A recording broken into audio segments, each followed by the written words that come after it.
What's up guys, hope you're doing great. Welcome back to my YouTube channel. This is Kobe Shots, and today we're going to be looking at something very important to every filmmaker and every photographer, but of course mostly for filmmakers. You're going to be looking at how to shoot an interview type shot of a production with quality lighting. You're going to see how we can build this poor lighting all the way up to that. Let's get right into the video. You can call them principles because I always see this approach incorporated in almost every film, every docudrama, every documentary that I've watched over the past years that I started filmmaking, when I started researching up till today. So if you are a filmmaker of any sort, if you shoot docudramas, if you shoot documentaries, if you shoot films, whatever that you shoot, incorporating this into your production skills or adding it to your skill set is going to help you improve tremendously your production. So let us look at them sequentially. For the record, the light I will be using today is the SL60W from Godox, coupled with a Godox 95cm octabox, which has two diffusion panels, one inside and the one outside. The one inside is a smaller piece as compared to the one outside. The translucency and the texture of these diffusive panels in front of the light source within the softbox give equal amount of diffusion. So it means that if I have both in front of the light, I'm getting more diffusion as compared to if I'll take one. It's going to be exactly half of the diffusion that I had before when I had both diffusive panels in front of it. So this means that if you're buying or you're going to use a softbox like what I have right now, you're going to also be able to apply exactly step by step what I'm going to do today in this video. Before I bring in the diffusion, I want us to look at how, if I have just the light source blasting against the face of my model, how it's going to look like. You see that it is not very appealing as compared to the demonstration that I showed before when the diffusive panels were there. If you have lights right against the subject like I have, because of the kind of light source or the kind of light shaping that I want to do, I have the light source very close to the subject. It is not flattering enough, first of all, for your video, as I said before, as well as for your model secondly. So add a diffusive panel like I am doing right now, the first diffusive panel, for us to see how it looks. Then we are going to add a second one, but first of all, let's look at how the first diffusive panel looks in front of the model. You realize that the light has been softened a little bit better than before. But if this is not as much as you would want a diffusion to be, you can add a second diffusive panel to it. But we can also add more diffusive panels in front of the light source. It cannot always be right in front of the light source. You can have the light even further back from the diffusive panel that you set in front of it. You can use a screen, you can stretch any translucent material in front of the softbox and it will give you even more diffusion if that's what you're looking for. But for the purpose of this video, the octabox and its two diffusive materials are going to be just enough for the softening that I would love to have in my production. Light positioning is also paramount in this particular type of production.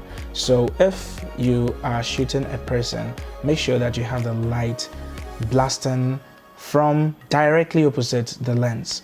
Don't shoot towards the same direction the light is shining against your subject.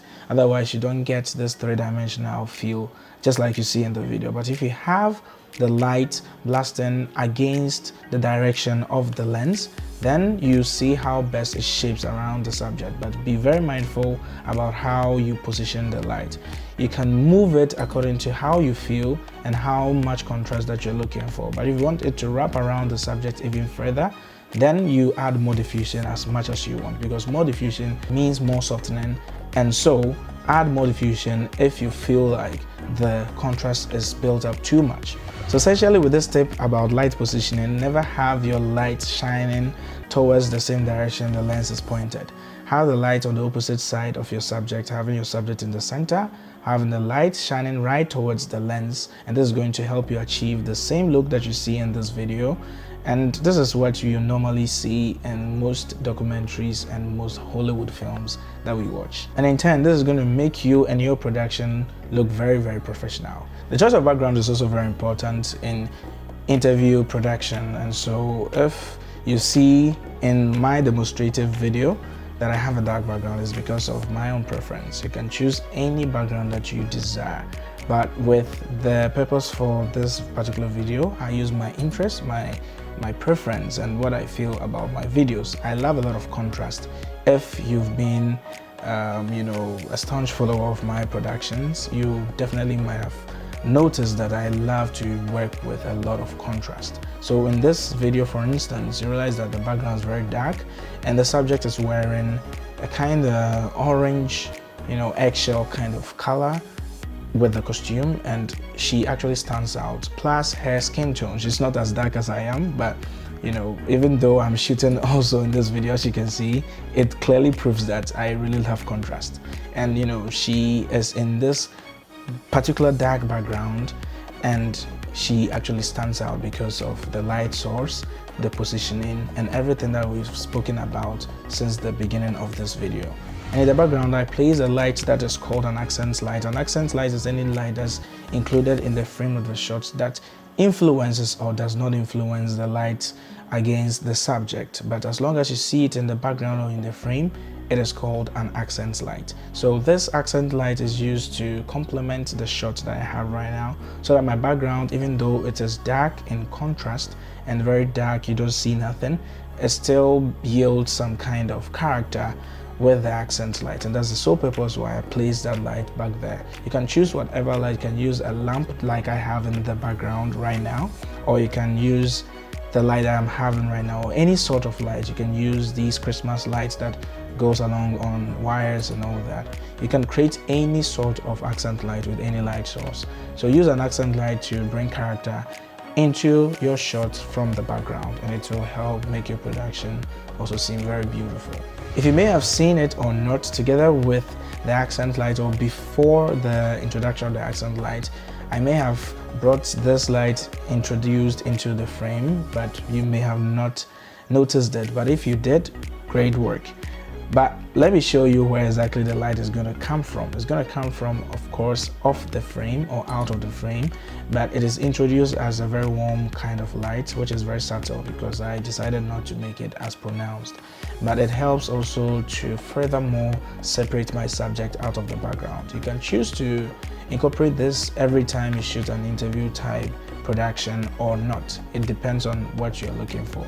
But for the sole purpose of this video and my preference, I chose to have a rim light introduced from the right hand side. That is, if you're facing the subject in the video, it's coming from the right hand side, but that's actually her left or the camera right. And just as I said earlier, it helps to bring the subject even further more out of the background. So this is a fundamental approach to shooting interview type of productions. Anytime that you are embarking on any project that deals with shooting a person or even people, as long as they are going to be in the frame, you can creatively position your lights using these approaches or using these principles, if you may call them that. So it will help you always stay in line with the best productions that you always see on the telly when you watch these films and all these documentaries. Thank you very much for watching this video up till this point. If you've made it through, thank you very, very, very much. I really appreciate your support. Give it a thumbs up if you enjoyed it, and subscribe to my channel if you haven't, especially if you're new. Turn on the post notification button in addition so that you don't miss out on any future video that I upload over here onto my YouTube channel. Until the next video, have a wonderful day. See ya.